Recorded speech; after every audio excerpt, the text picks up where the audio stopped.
The massive space station Nexus Prime hung in the void like a giant metal flower.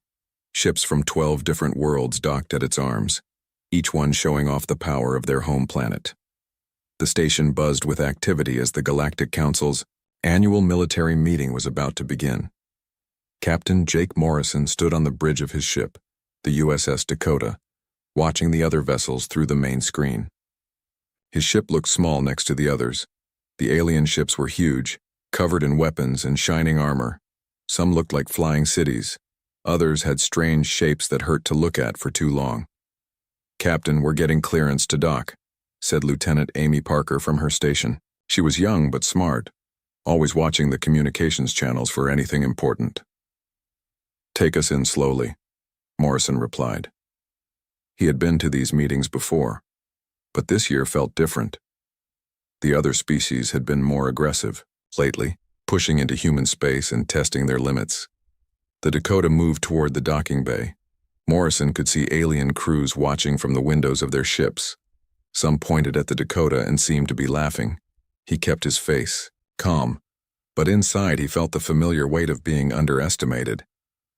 The docking process took 20 minutes. When it was done, Morrison gathered his small team. Besides Amy Parker, he had Chief Engineer Lisa Rodriguez and Dr. Kevin Walsh, his science officer. 4 humans to represent Earth at a meeting of the galaxy's most powerful species. "Remember," Morrison told his team as they walked through the station's corridors, "we're here to observe and report. Don't react to whatever they say about us or our ship." The main meeting hall was enormous. 12 large tables were arranged in a circle, each one designed for a different species. The human table was the smallest.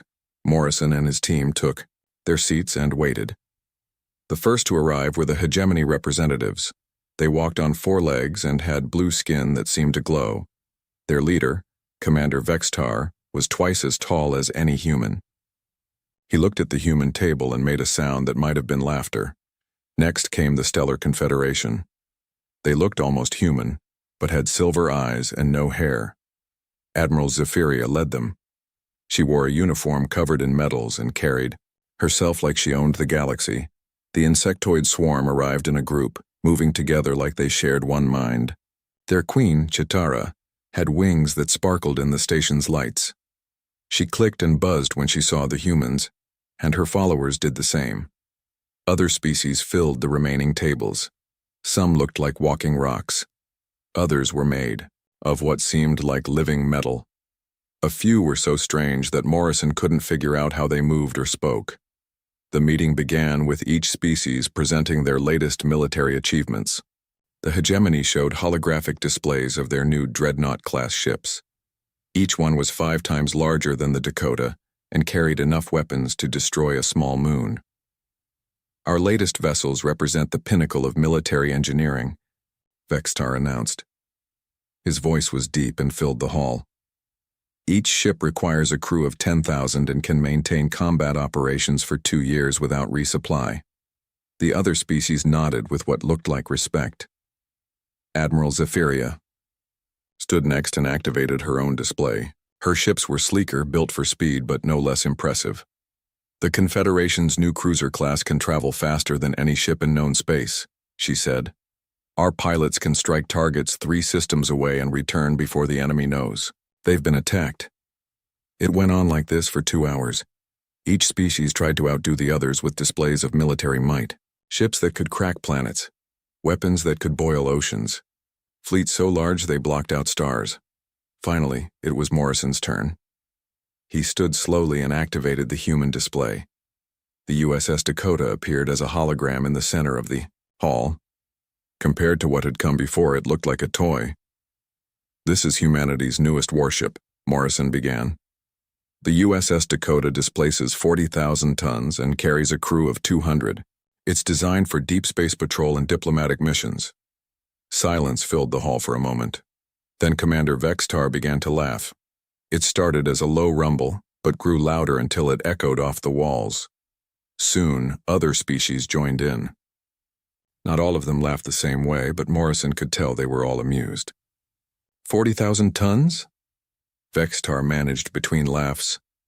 "My personal shuttle is larger than that, and only one main weapon system? What do you use it for, sending messages? Admiral Zephyria wasn't laughing, but she was smiling.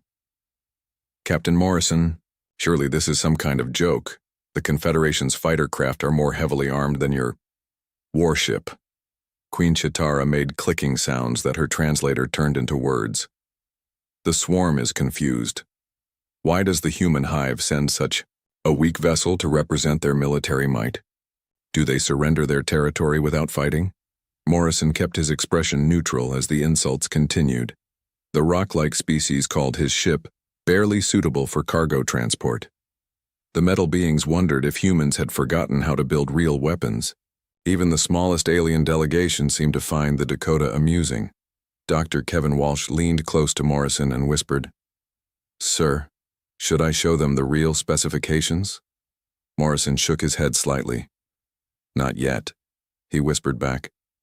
"Let them think what they want to think." The formal presentations ended, but the mockery continued during the break. Alien officers approached the human table to get a closer look at the Dakota's technical readouts. They pointed at the energy output numbers and shook their heads. "Such low power readings," one of them said. "How does this ship even maintain life support?" Another alien studied the armor specifications. Paper-thin defensive systems. A single hit from any real weapon would destroy it completely. Amy Parker's jaw was tight with anger, but she followed Morrison's example and stayed quiet. Lisa Rodriguez pretended to check her tablet while listening to every insult. Dr. Walsh took notes, but Morrison could see his hand shaking slightly as the day continued. It became clear that the other species no longer saw humanity as any kind of threat. They spoke openly about human colonies, discussing them like they were talking about the weather. Some mentioned resource opportunities in human space. Others talked about strategic realignments that would benefit the galaxy. Morrison realized that this meeting wasn't just about showing off military power. It was about deciding humanity's future. And based on what they'd seen of the Dakota, the aliens had already made their decision. The first day ended with a formal dinner. Morrison and his team sat at their small table while the aliens celebrated their military superiority. Tomorrow, the real negotiations would begin. Morrison knew that humanity's fate might depend on what happened in the next few days. He looked around the hall one more time before retiring to his quarters. Let them laugh, he thought. Let them think they know everything about human ships and human weapons. Soon enough, they would learn the truth about what humanity could really do. The second day of the galactic meeting started with territorial discussions. Captain Morrison arrived at the main hall early, hoping to get a better sense of what the alien species were planning. His team followed behind him, all of them looking more alert than the day before. The hall buzzed with conversation in dozens of different languages. Universal translators worked overtime to make sense of the chatter. Morrison noticed that many of the alien groups were standing closer together than yesterday, like they had been talking privately during the